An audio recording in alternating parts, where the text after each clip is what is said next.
দেখো, এখানে আমি মাছ সেদ্ধ বসিয়ে দিয়েছি অলরেডি।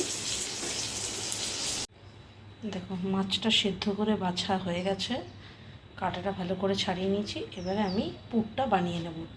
কড়াতে তেল দিয়ে দিয়েছি, এবার এতে আমি কিছুটা পেঁয়াজ দিয়ে দেবো।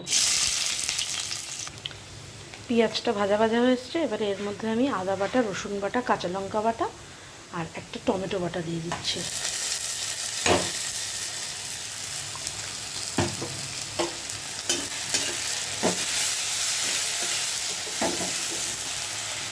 এবারে আমি এই মশলার মধ্যে পরিমাণ মতন নুন, হলুদ, লঙ্কার গুঁড়ো, জিরে গুঁড়ো, ধনে গুঁড়ো আর পুরটা হয়ে যাওয়ার পরে একটু গরম মশলা গুঁড়ো দিয়ে নামিয়ে নেব।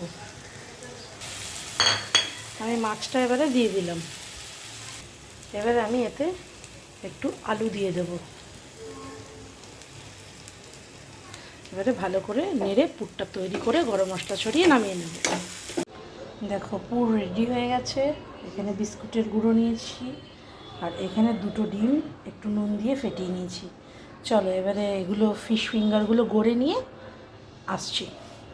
ফিশ ফিঙ্গারগুলো আমার গড়া হয়ে গেছে। এখানে আমি ডিপ ফ্রিজে সেট হতে দিয়েছিলাম কিছুক্ষণ, 5-10 মিনিট মতন।